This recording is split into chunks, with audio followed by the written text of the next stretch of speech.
আসসালামু আলাইকুম বন্ধুরা, সবার এই উদ্দেশ্য থাকে নতুন কিছু বাহনে চড়বে, নতুন কিছু পৃথিবীতে দেখবে। আমার সে স্বপ্ন এক ছিল, আমি একদিন বাংলাদেশে মেট্রো রেল উঠবো, মেট্রো রেল চোখে দেবো। শুধু মেট্রো রেল দেখে গেছি, আজ পর্যন্ত কোনোদিন উঠিনি। মেট্রো রেলের নিচতে আমি যাওয়া আশা করছি, মেট্রো রেল আমি উপরতে যাওয়া আশা করছি, শুধু দেখিয়ে যাচ্ছি। মেট্রো রেলের জায়গায় উঠবো, একটু বসবো, সে আশা কখনো পূরণ হয়নি। আর পূরণ হবে কীভাবে? আমরা কাজকর্মের পোলা মানে শুধু কাজকর্ম নিয়ে ব্যস্ত থাকি। তাই আজকে কাজকর্ম বাদ দিয়ে আজকে উদ্দেশ্য করছি মেট্রো রেল উঠবো, মেট্রো রেল চড়বো, মেট্রো রেল কোথা থেকে কোথা যায় আজকে সবগুলো ঘুরবো। তাই উদ্দেশ্য যেমন কথা তেমন কাজ। এসে বললাম মেট্রো রেল সচিবালয়ের মোড়ে। সচিবালয়ের মোড়ে তো মেট্রো রেল কীভাবে উঠতো সেটা তো আমি প্রথমে জানি না। আমার ছিল একটা কার্ড ছিল বড় বড় কার্ড নিয়ে আমি মেট্রো রেলে এসে বললাম, সেটা মেট্রো রেল আমার তো মনে হয় এটা আমি বিয়ে বা কোনো সিঙ্গাপুর বা বাইরের দেশে আসছি। মানে খুব পরিষ্কার মেট্রো রেল, না থাকলে বুঝতে পারতাম না যে মেট্রো রেল এত পরিষ্কার। আমাদের বাংলাদেশে আসলে খুব উন্নত, খুব সুন্দর হয়েছে মেট্রো রেল। সবাই যার যার মতো টিকিট কাটছে, আমি তো এখান থেকে ওখানে যাচ্ছি, এখান থেকে ওখানে যাচ্ছি। কোথা টিকিট কাটবো? আমি তো জানি না কীভাবে টিকিট কাটতে হয়। আমি শুধু দাঁড়িয়ে দেখছি কীভাবে টিকিট কাটে। সবাই কেউ টাকা দিচ্ছে, কেউ টাকা নিচ্ছে না, মিসিংই সমস্যা, এই সমস্যা সবাই। আমি এতদিন শুনে আসছি শুধু মেট্রো রেল খুব ভিড় থাকে, খুব ভিড়। আজকে আমি এসে দেখলাম ফাঁকা। আজকে মনে হয় শুক্রবার, এর জন্য মনে হয় খুব ফাঁকা মেট্রো রেল। না তো মানুষ শুনেছি খুব ভিড় থাকে মানুষ।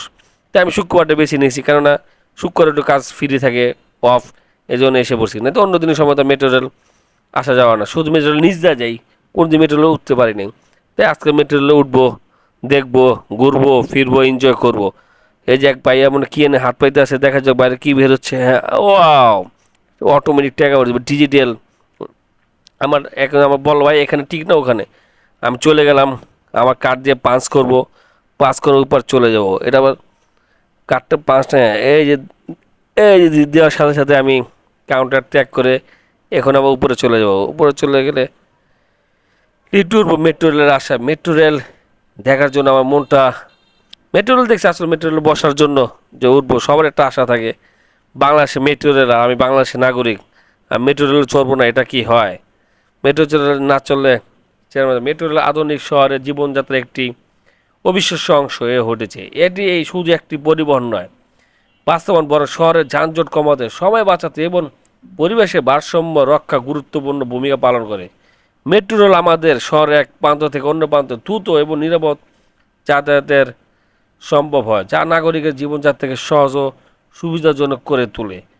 মেট্রো রেল আসবো, আমি আশায় আছি। আমি এখানে তাকাই ওখানে তাকাই মেট্রো রেল দেখার জন্য, মেট্রো রেল আসে না। মনে হয় আমি কোনো এক মুভির সিরিয়াল দেখতেছি, মানে ছবিতে যেরকম দেখি এরকম মনে হচ্ছে আমার। মেট্রো রেল আসবো, আমি দাঁড়ায় আছি। আর ওই হলুদ দাগ, এটা হলুদ দাগ, এই যে আমার কার্ডটা একটু শোক করলাম। এটা কার্ড আপনার মনে হয় 300 টাকাতে কার্ডটাকে কিনতে হয়। 300 টাকা কার্ড কিনা হয়েছে। এটা আমার থাকবো, কার্ড শেষ হবো, মোবাইলের মতো ব্যালেন্স ভরে দেবো, কার্ডটা চলে যাবো, অনায়াসে চলে যাব। ওই যে স্বপ্নের মেট্রো রেল এসে পড়েছে। দুই সাইড থেকে মানে দুইটা আসবো, মানে আসে না একসাথে একসাথে দুইটার হেডলাইট মানে দূর থেকে জ্বলে উঠছে, মানে আলোটা, মানে দেখে খুব ভালো লাগতেছে। পাম্প সাইড দ্বার একটা, নাইন সাইড দ্বার একটা কারবার দেখছি মনে হয় জাপানি মেট্রো রেলের মতো খুব স্পিডে। যারা উঠছে তারা তো সবসময় উঠেন, আমি উঠি না কোনো সময়, এই জন্য আমার সাথে বাইরে আমার এরকম মনে হচ্ছে। যারা সবসময় উঠেন, চলাফেরা করেন, এদের সাথে এটা কোনো সমস্যা নেই। আমি ফার্স্ট টাইম উঠবো, কীভাবে উঠবো, যে কোনো জিনিস, নতুন জিনিস একটু আনইজি লাগে সবার, কীভাবে উঠবো। তাই আমি সবার লাস্টে উঠবো, পিছে দাঁড়ায় আছি, দেখি সবার কীভাবে উঠে। কি একটা শৃঙ্খলা আছে। গেট অটোমেটিক, সামনে গেট পিছনে গেট খুলে উঠতেই পরানটা জুড়ে গেল। আপনার শীতল হাওয়া, এসির বাতাস, খুব ঠান্ডা, সিট একটাও খালি নেই।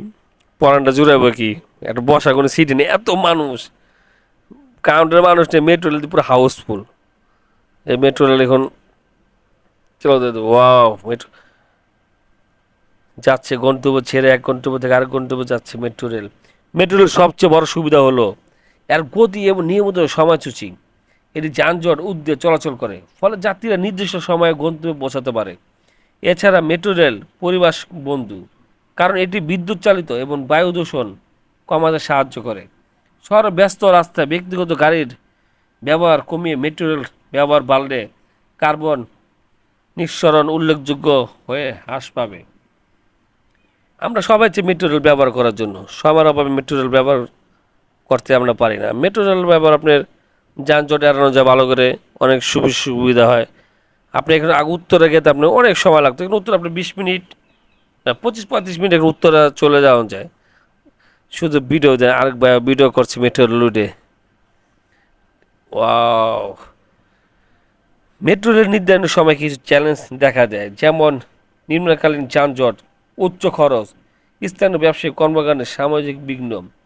তো মেট্রো রেল আপনার একটাই সুবিধা, আপনি উঠবেন, কোনো যানজটের কোনো টেনশন নেই, কোনো টেনশন নেই, উঠবেন আর চলে যাবেন, গন্তব্যে পৌঁছায় যাবেন। পৌঁছানোর আগে ডাক দিবে বাংলায় গলায়, আপনি এখন এসে পড়েছেন, দয়া করে গেটের সামনে একটু দূরে দাঁড়ান, গেটটি এখনই খুলে যাবে। কত সুন্দর আপ্যায়ন করে আমাদের। ওয়াও! কত সুন্দর, গেটটা অটোমেটিক খুলে আছে, অটোমেটিক। আমার মনে হয় না যে আমি বাংলাদেশে বসে আছি, আমি তো মনে হচ্ছে কোনো দেশে, জাপান বা কোনো দেশে বসে আছি মেট্রো রেলে। আর খুব পরিষ্কার মেট্রো রেল, আমাদের বাংলাদেশ খুব পরিষ্কার মেট্রো রেল। আমরা বাংলাদেশের নাগরিক, আমরা মেট্রো রেল এটা আমাদের জাতীয় সম্পদ, সেটাকে আমরা সুন্দরভাবে রাখার চেষ্টা করবো ইনশাল্লাহ। আবার সবাই যা এক এক মানে আপনার 5 মিনিট 10 মিনিট পর এক এক গন্তব্য আসছে, এক এক মানুষ চলে যাচ্ছে। না আমরাও আমার উত্তরে আইসা পড়ছি, এখন আমরা উত্তরে, এখন আমি উত্তরে নেমে গেছি। উত্তরে নামার পর এখানে যেমন বামে যাবো, এইভাবে যে কীভাবে নামে আমি নিজেও জানি না। এখানে যাবো না বায়া যাবো না, বায়া যাবো না ডাইনে যাবো, সবাই যেখানে যেতেছে আমি পিছিয়ে পিছিয়ে যাচ্ছি। দেখা যাক, নামার রাস্তাটা একটা হবেই। নামতে নামতে চলে গেলাম। ওয়াও! ভালোই লাগলো, তবে একটু হঠাৎ উঠছি তো, মাথাটা ঘুরিয়ে গেছে, হঠাৎ ঠান্ডা, এসি ঠান্ডা। মেন কথা যে ফার্স্টে যে জাক্কিটা লাগে না, জাক্কিতেই মাথাটা ঘুরে গেছে আমার। কত পরিষ্কার, মনে হয় না যে আমার বাংলাদেশ, এটা মনে হয় কোনো একটা বাইরের কান্ট্রি। হ্যালো, পরিষ্কার পরিচ্ছন্নতা ইমানের রঙ্গ, সহজে আমরা যে সব জিনিস পরিষ্কার রাখি, আমাদের রাস্তাঘাট, বাড়ি বাট, মানুষের সব জিনিস পরিষ্কার থাকে। এই যে এখানে যাওয়ার সময় মনে সিরিয়ালের টিকিট কেটে টিকিট কাটতে হয়। এই যে মেয়েটা চাইতে পারতেছে না, মেয়েটার মনে কাঠ সমস্যা বা ব্যালেন্স নেই, বোরখা পরা মেয়েটা অনেকক্ষণ ধরে দাঁড়ায় আছে, মানে যাইতে পারতেছে না। কাঠ শুধু no entry, no entry, no entry. আমি তো বুঝতে পারি না কি রে, আমার নিয়ে এরকমও হয়। পরে সবাই বলতেছে আপু আপনার সাইড দেন, আমরা যাবো। পরে মেয়েটাকে কাউন্টার যেতে বললো গাইড, আপনি কাউন্টার যে আগে চেক করেন যে আপনার ব্যালেন্স আছে কিনা, শুধু টিক করে চিহ্ন মারতেছে, যতবার করে চিহ্ন। হঠাৎ ব্যালেন্স শেষ হয়ে গেলে কি এটা হয়নি, শেষ পর্যন্ত আমিও, আমার তো ব্যালেন্স আছে আলটিমেট, আমাদের নো টেনশন, আমি চলে যাব। কার্ডটা শো করবো, এরপরে কার্ডটা শো করবো, এ ওয়া, কার্ডটা শো করে আমি চলে যাব। শেষ, উত্তরা গন্তব্যে আমি চলে আসলাম। সর্বশেষ মেট্রো রেল জার্নি করে আমার খুব ভালো লাগছে, খুব আরামদায়ক। ইনশাল্লাহ সবাই যারা সময় বাঁচাতে চান মেট্রো রেল ব্যবহার করবেন, তবে কোনো হুড়াহুড়ি নেই, আস্তে ধীরে ব্যবহার করবেন, এটা আমাদের জাতীয় সম্পদ। খুব পরিষ্কার পরিষ্কার পরিচ্ছন্ন রাখবেন ইনশাল্লাহ। ভালো থাকবেন, আল্লাহ হাফেজ সবাইকে।